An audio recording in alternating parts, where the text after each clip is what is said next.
a 2-2 draw against Spennymoor Town today. It's a disappointing result after the form we've been in, but if you said that 3 weeks ago, we would have taken it.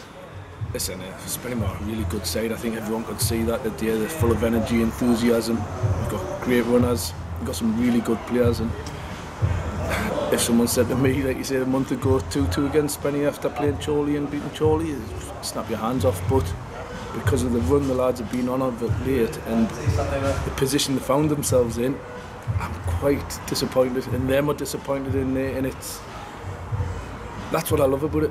The mentality's changed. Like I've discussed this before, the mentality's changed. Your mental toughness is a lot stronger now. It's just a shame that we're switched off. But all in all, I thought a draw was probably an even result, to be honest with you. It was a good game to watch. I think it was a great game for the neutral, but again, I think it was a good advert for this league. Yeah, both teams obviously looking to get in the playoff places. Is that the mindset changed for you yet? As if we're looking up or looking down? Don't ever say that. No. I'm not looking to get in the playoff places. I'm just looking to get as many points as we can, get well up there and stay in this league. Nothing's changed with what I said at the start of the season. If we find ourselves in there later on, then I'll knock on the chairman's door, see if I can do something to strengthen it. But we still need to strengthen. I think everyone knows that. But it's just, you look at the lads today and I thought every one of them gave us everything, and it was difficult to change it because the lads on the bench were chomping a bit to get on.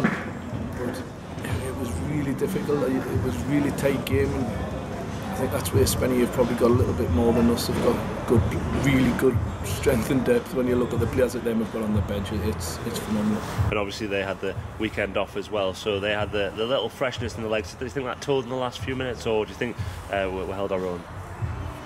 You wouldn't have thought it, in all honesty. I think it started maybe 20 minutes in a little bit. I think them looked a little bit sharp out of the balls and all that, and then once we got our goal, we looked a lot brighter, and then it ebbed and flowed again, and then the second half them started brighter, and then I thought we started getting the game, and we're controlling the game, and you find yourselves 2-1 up, and I thought from then on we were in full control, but then we switched off. And I'm not going to single players out, but there was a couple of things that happened in that second goal which shouldn't have happened, and that probably is tiredness and fatigue, and it could have probably been my fault. I might have had to change it, but it was so tight that I didn't want to change it, and I thought the lads were in good control of the game and we would have went on to win it.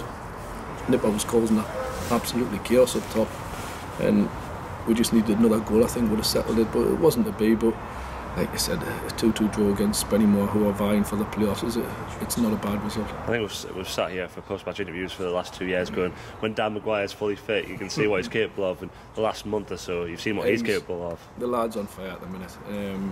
He's red hot, you cannot handle him, and today I've seen this little bit of tenacity. We see it every week in training, and sometimes he's a bit too nice, Nipper, on the pitch. And I thought he should have went down in the first half. He's through on goal, and the kid's on his back, but he stays on his feet, and he is a little bit too nice. And I've told him to stop being a little bit nasty and being a little bit more aggressive. He gets himself booked for it, but that's what you need. And I think you could see him, he was getting angry when the balls weren't coming through to him, and that's what I loved about it. He was really at it today. Them will now they're in the game. They'll not come up against anyone like him. And then obviously Sean Reid's just scoring goals from midfield as well. How's it important to have two people you can rely on, say, every other week they're going to get a goal? That's the thing.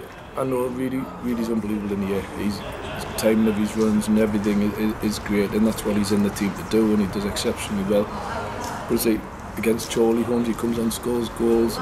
You know you're going to get a goal off Nipper. You know you're going to get a goal off Nipper. Very rarely recently is he not going to score you a goal. So it's so important that the others keep chipping in, and you never know what happens after that. If we keep chipping in with goals, like I said today, I knew it was never going to be a game where I set up and defended.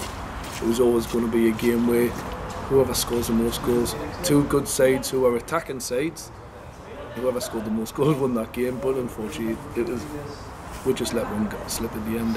And backed by over 1,000 here at Croft Park. We've been called for 1,000 as much as we can over recent weeks. Do you think with such a big game against York City as well, this should reignite them to come again this weekend? Well, I don't know what the lads can do. I don't know what more they can do. They've won 7, drew 2 of the last 9 games, and if you go back over probably the last 18, 20 games, lost 3 games. It's phenomenal what they're doing at this level, and we need the fans like this every week. I think you see it makes a massive difference to the place. The atmosphere is much better, and we've got York on Saturday, who, yes, have had a poor result today, but from a poor result, you always get the reaction. Then we'll be in training tomorrow, they'll be in training on Friday to put things right. So, but if there's not a better opportunity now for us to get another 1,000 plus in yet and hopefully put right the wrong from the FA Cup result.